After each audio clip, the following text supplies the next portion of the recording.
سے جو ہے وہ قرضہ 30 ارب پہ جو ہے وہ گیا ہے پچھلے ادوار میں. آپ کیا سمجھتے ہیں اس بات میں کتنی حقیقت ہے؟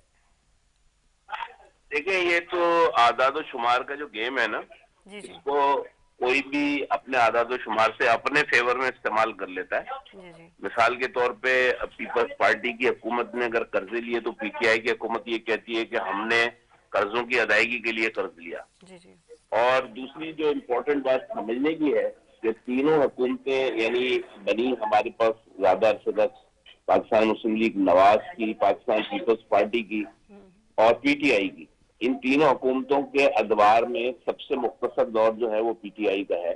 ٹھیک ہے. اس کے باوجود ان کے اپنے اپنے موقف ہیں. لیکن ابھی میرے بھائی عدیل بات کر رہے تھے تو عدیل بھائی کو اچھی طرح معلوم ہوگا کہ پاکستان میں ایک چوتھی قوت بھی ہے، اور وہ جو چوتھی قوت ہے وہی دراصل ملک کی اکانومی کو کہیں نہ کہیں سے کنٹرول کر رہی ہوتی ہے. اور میری اس بات کی دلیل یہ ہے کہ پاکستان میں 4 دفعہ فوجی حکمران رہے اور جی لیکن ڈی سر پی کی آج جو تو پریس 8 کانفرنس میں چوتھی حکومت نے کہہ دیا جی کوئی ایسا مسئلہ نہیں ہے، ہم تو سیاست پہ گفتگو میں نہیں تو کریں گے. تاریخ کی بات کر رہا ہوں، میں اس کی بات نہیں کر رہا ہوں. میں یہ کہہ رہا ہوں کہ 4 حکمران رہے اور ان کے دور حکومتوں میں جو جی ڈی پی کی شرح تھی وہ 8% کے قریب تھی. یہ تاریخی بات بتا رہا ہوں، میں جی اپنی جی طرف سے بالکل. کوئی فیگر کوٹ نہیں کر رہا ہوں آپ کو. اب یہ کیوں تھی، غلط تھی، جمہوری حکومت کا قصور تھا، یا اس میں اس موضوع پہ نہیں جا رہا ہوں. میں تو صرف ایک تاریخی بات بتا رہا ہوں. اس لیے میں آپ کو یہ بتا رہا ہوں کہ ہماری جو ہمیں آئی ایم ایف پہ جانے کی ضرورت پڑتی ہے نا، جس کی بات کی عدیل بھائی نے جی ابھی، جی اس کی بنیادی وجہ بیڈ گورننس اور کرپشن ہے. اگر یہ چیزیں نہ ہوں اور ہمارے پاس وہ فنڈ صحیح استعمال ہو جائیں تو بہت ممکن ہے کہ ہمیں آئی ایم ایف کی طرف نہ جانا پڑے. ہمارے ملک کی بدقسمتی یہ ہے کہ جب ہم جمہوری اداروں کے اندر بے انصافی اور ناانصافی کا دورہ ہوتا ہے، اور نتیجہ یہ ہے کہ میں کراچی کی مثال آپ کو دوں کہ 70% ٹھیک ہے قومی خزانے کو دینے والا جو شہر ہے وہ بہت ساری چیزوں سے محروم ہے.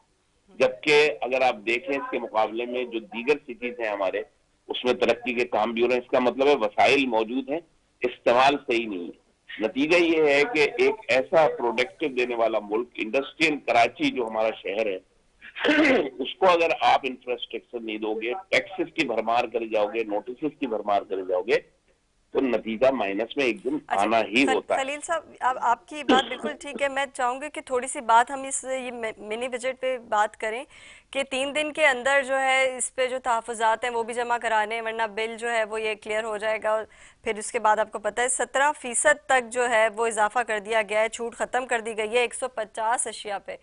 تو اتنا زیادہ ٹیکس جو ہے وہ ایک غریب آدمی کی تو سبھی بات کر رہے ہیں، مجھے تو لگتا ہے مڈل کلاس بھی افورڈ نہیں کر پائے گی جن اشیاء پہ ٹیکس کی جو شرح ہے وہ 17% ہے.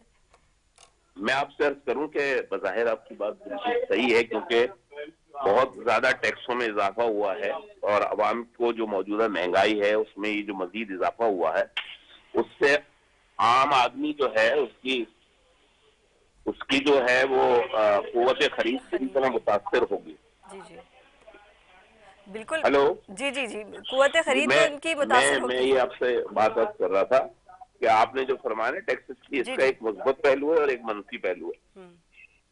دیکھیں ایک چیز جو ہمیں نہیں بھولنی چاہیے، فراموش نہیں کرنی چاہیے، وہ یہ کہ ایک زمانے میں ہم یعنی بزنس کمیونٹی کے لوگ ایک مطالبہ کرتے تھے کہ یہ جو ایگزمپشن کی اور ایس آر او کی جو چیزیں ہیں اس کو ختم کیا جائے. جی کسی کے ساتھ یکساں سلوک ہونا چاہیے، انڈسٹریل اور کمرشل کا فرق ختم ہونا چاہیے اور سب کو ایکول پلینگ فیلڈ ملنی چاہیے. ٹھیک ہے. اور یہ ایک منصوبہ بندی کے تحت کئی چیزوں پہ ڈیوٹیوں میں کمی بیشی بھی ہوئی، سیل ٹیکس میں نرمی بھی ہوئی، کہیں کمی ہوئی، کہیں زیادتی ہوئی، یہ ماضی میں ہوتا رہا ہے. اس دفعہ آئی ایم ایف نے جب ہمارے پاس انہوں نے یہ بتایا کہ یہ آپ کے پاس تقریباً 1300-1400 ارب کا ایک یہ فنڈ موجود ہے، اگر آپ اپنی دی ہوئی رعایتیں واپس لے لیں تو اس سے آپ کو 900 ارب روپے مل سکتے ہیں. پھر وہ 700 ارب ہوئے اور پھر جا کے 350 ارب کے اوپر بات بنی. یہ ایک بڑا ٹیکنیکل ایشو ہے جس کے اوپر سیاست تو کرنا بہت آسان ہے، لیکن ملک کے جو حالات ہیں، جو انڈسٹری کے حالات ہیں، اس میں تکالیف بہت زیادہ ہیں اور ہماری کاسٹ آف ڈوئنگ بزنس جو ہے بڑھ جانے کی وجہ سے، ڈالر کی ڈسپیرٹی کی وجہ سے اور بہت سارے عوامل کی وجہ سے نہ صرف انڈسٹریز نہیں چل پا رہی, ہمیں گیس نہیں مل پا رہی, بالکل صحیح کہہ رہے ہیں خلیل صاحب. میرا بھی یہی سوال ہے اسی سے کنٹینیوٹی میں, کہ جب ہم یہ بات کر رہے ہیں کہ ہم جو اشیاء خرد و نوش تو آپ چھوڑ ہی دیں, تو ہم انڈسٹری سائڈ کی بات کر لیں یا بزنسز کی بات کر لیں, تو آپ را مٹیریل پہ بھی آپ ٹیکس لگا رہے ہیں, پھر آپ فنش گڈ پہ بھی ٹیکس لگا رہے ہیں, تو کیا چیز جو ہے وہ ہماری جب فنش گڈ پہ بھی ٹیکس ہو گئی تو ڈبل ٹیکسز ہو گئے. حکومت کا کہنا یہ ہے کہ آپ ریفنڈ لے لیں, کیونکہ ان کا کہنا یہ ہے, اور بات کسی حد تک ٹھیک بھی ہے, کہ ڈاکومنٹیشن کی طرف اگر ہم نے جانا ہے تو ہمیں یہ کام کرنا ہوگا, کیونکہ ہماری جو ملکی معیشت ہے وہ انڈاکومنٹڈ بہت زیادہ ہے, ٹھیک ہے نا. اس کو ڈاکومنٹڈ کرنے کے لیے انہوں نے کہا کہ آپ بے شک یہ ٹیکس لگا کے دیں اور ریفنڈ لیں, اور یہ مطالبہ بھی ہم نے اچھی طرح یاد ہے مجھے کہ افغانستان کے معاملے پہ ہم نے کیا تھا کہ بھئی افغانستان جانے والی تمام اشیاء کے اوپر ڈیوٹی یہاں لوکلی وصول کریں, اور جب مال افغانستان پہنچ جائے وہ ڈیوٹی واپس کر دی جائے. لیکن وہ جو سر جب ریفنڈ کر رہے ہوں گے تو وہ ٹائم پیریڈ تو بہت آگے کی بات ہے, جب لوگ پرچیزز کر رہے ہوتے ہیں, جب چیزیں خرید رہے ہوتے ہیں تو پیسے تو ان کی جیب سے جا رہے ہوتے ہیں. میں عرض یہ کر رہا ہوں, اس میں خرابیاں بھی ہیں, اس میں سوالات بھی ہیں, اور اس میں بہت ساری چیزیں ہیں. اچھا آپ ٹھیک ہے, بہت شکریہ ایک خلیل صاحب ہمارے ساتھ ان کا. عادل صاحب, ابھی تک تو ہمیں یہ لگ رہا ہے کہ جی غریب عوام کے جو ہے وہ جیب سے پیسہ جائے گا, لیکن جن اشیاء کا ذکر جو ہے وہ میں کرتی چلوں جو کہ جن پہ ٹیکس لگنے جا رہے ہیں, اس میں جو ہے وہ جتنے بھی مسالہ جات ہیں وہ ہیں, بیکری کے آئٹمز ہیں, اس کے علاوہ فارماسیوٹیکل مصنوعات ہیں, خام تیل ہے, فائنل پروڈکٹس ہیں, را مٹیریل ہے, اور جتنی ایگزیمپشنز تھی, چھوٹ تھی, وہ ختم کر دی انہوں نے. تو $1 ارب دینے کے لیے ہمیں جو قسط دینی ہے اس کے لیے ہم تقریباً کتنے $2 ارب کی جو ہے وہ ٹیکسز لگا کے وصولی کر رہے ہیں. نہیں, میرے خیال سے آپ شاید فگرز ٹھیک کوٹ نہیں کر رہے. دیکھیں پرابلم کیا ہے, سب سے پہلے تو ہمیں, جو میں نے آپ سے پہلے بھی عرض کرنے کی کوشش کی, ہمیں یہ سمجھنے کی ضرورت ہے کہ ہم IMF کے پاس ہمیں جانا کیوں پڑتا ہے. بڑی خوبصورت بات کی ہے کیوں خلیل صاحب نے کہ بیڈ گورننس اور کرپشن, یعنی ماضی میں جو IMF سے پیکیجز لیے گئے اگر وہ ٹھیک سے اس ملک پہ لگا دیے جاتے تو آج ہمیں جو ہے IMF کے پاس جانے کی ضرورت نہ پڑتی. اور اب جب ہمارا 5 سال کا ٹینیور انشاءاللہ گزر جائے گا تو کمنگ گورنمنٹ کو IMF کے پاس جانے کی ضرورت نہیں پڑے گی. یا آپ کے پروگرام کے توسط سے آپ اس کو نوٹ کرنا چاہیں تو نوٹ کر لیں, بٹ آپ کو آنے والی گورنمنٹ کو جو ہے وہ IMF کے پاس جانا نہیں پڑے گا, کیونکہ اس دفعہ جو ہم لے رہے ہیں اس کا مصرف جو ہے وہ ہم ٹھیک سے اس ملک کی اکانومی کو ٹریک پہ ڈالنے پہ اور معیشت کو مضبوط کرنے پہ لگا رہے ہیں. دوسرا جو آپ کا سوال ہے کہ ٹیکسز کس پہ لگ رہے ہیں اور ٹیکسز کس پہ نہیں لگ رہے, دیکھیں ہم جب ہم گورنمنٹ میں آئے تو آپ کو پتہ ہے کہ پوری دنیا میں جس طرح کووڈ نے تباہی مچائی تو ہمارے ملک کو بھی اسی کووڈ اور اسی پریشانی اور مشکل کا سامنا کرنا پڑا. اور جب کووڈ آیا تو ہماری ہی اس گورنمنٹ نے ایک 1200 ارب روپے کا ریلیف پیکیج جو ہے وہ رول آؤٹ کیا, جس کے اندر ٹیکسز کی چھوٹ دی گئی, جس کے اندر جو ہے وہ عالمی مارکیٹ میں جب تیل کی قیمتیں اوپر گئیں تو GST ہوتا ہی 17% ہے. ہم نے کوئی GST بڑھایا نہیں ہے, ہم نے GST کو واپس 17% پہ لے کے گئے, جو ہم کووڈ کی وجہ سے ریلیف دیا ہوا تھا ہم نے, یعنی 17% GST کو ہم 8% پہ لے کر آئے ہوئے تھے, ہم اس GST کو واپس 17% پہ لے کے گئے.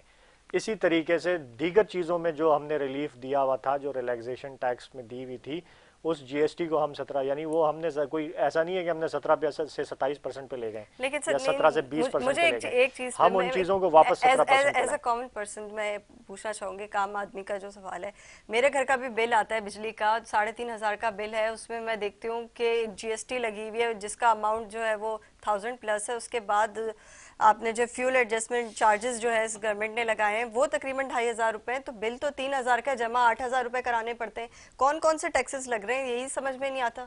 سیلز ٹیکس کے نام پہ لگتا ہے, GST کے نام پہ لگتا ہے. اب ان اشیاء پہ آپ مجھے یہ بتائیں کہ میں یہ آپ سے پوچھنا چاہ رہی تھی کہ یہ جو اشیاء جن کا ذکر ہے 150 اشیاء کا, یہ تمام وہ اشیاء ہیں جو کہ ایک عام آدمی یوز کرتا ہے, یہ وہ اشیاء نہیں ہے جو لگژری آئٹمز ہیں. میں اسی کو ایکسپلین کر رہا ہوں. دیکھیں اس میں 2 طرح کی اشیاء ہیں, ایک ہے اشیاء ضرورت کہلاتی ہیں اور ایک کہلاتی ہیں آپ کی لگژری آئٹمز.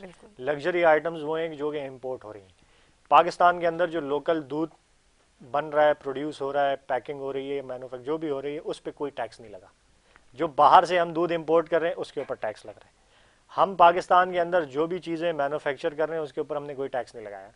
ہم نے باہر سے جو امپورٹ کر رہے ہیں چیزیں اس پہ ہم ٹیکس لگا رہے ہیں. اب دیکھیں اس گورنمنٹ نے آتے ہی یہ ضروری کیوں ہے ٹیکس لگانا؟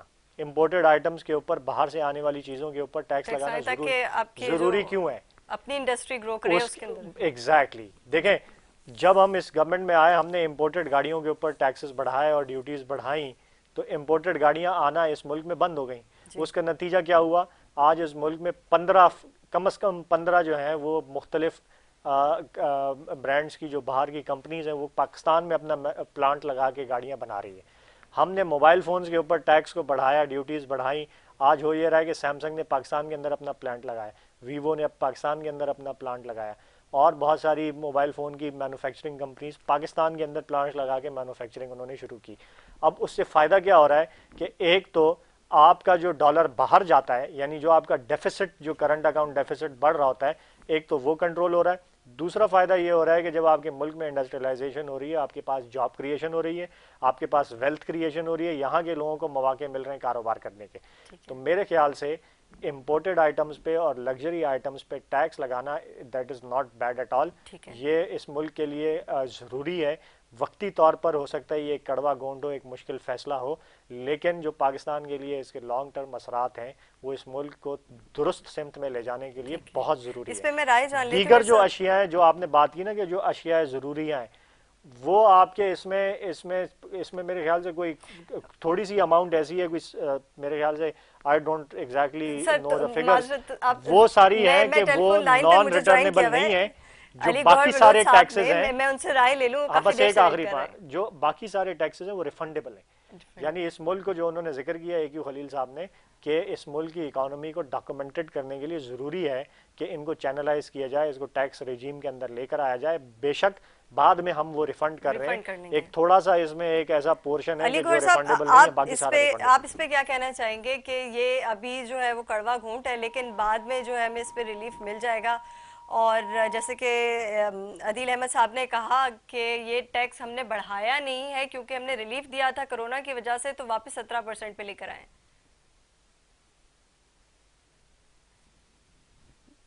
اچھا، میرے ساتھ ٹیلی فون لائن پہ پیپلز پارٹی کے سینئر رہنمائی مرزا اختیار بیگ صاحب. آپ کو میری آواز آ رہی ہے مرزا صاحب؟ آواز آ رہی ہے بالکل جی. میرا آپ سے یہ سوال ہے کیونکہ علی گوہر بلوچ صاحب کا میرے خیال سے رابطہ منقطع ہو گیا، ہم انہیں ٹرائی کر رہے ہیں. آپ مجھے یہ بتائیے گا کہ ابھی عدیل احمد صاحب یہ کہہ رہے تھے کہ جو ٹیکسز ہیں یہ کرونا کی وجہ سے ہم نے ریلیف دیا تھا اور ہم واپس اس کو 17% پہ لے کر آئے ہیں، اور جو 150 اشیاء اس میں زیادہ تر آئٹمز وہ ہیں جو کہ امپورٹ ہوتے ہیں. جی میں ذرا اس پہ اپنا پوائنٹ آف ویو دے دوں. یہ بات سے میں ایگری نہیں کرتا. پہلی چیز تو یہ ہے کہ جو سیل ٹیکس تھا کھانے پینے کی اشیاء پہ، را مٹیریل پہ، وہ کچھ زیرو، زیادہ تر آئٹم پہ زیرو تھا اور پھر میکسیمم 5% تھا. اب انہوں نے ان تمام آئٹمز پہ جس میں کھانے پینے کی اشیاء ہے، فارما کا را مٹیریل ہے جو پہلی بار لگ رہا ہے، جس سے 160 ارب روپے یہ حاصل کریں گے ٹیکسز کے مد میں. وہ پہلے نہیں تھا، وہ زیرو ریٹڈ تھا جس وجہ سے دوائیاں سستی تھیں. اب ایڈجسٹیبل ہے، وہ بالکل صحیح ہے، لیکن یہ پیسے 4-6 مہینے اسٹک رہتے ہیں، کیش فلو افیکٹ ہوتا ہے اور مالی لاگت بڑھ جاتی ہے، بینک سے آپ کو قرضہ لینے پڑتے ہیں، فائنینشیل کاسٹ آپ کی بڑھ رہی ہے.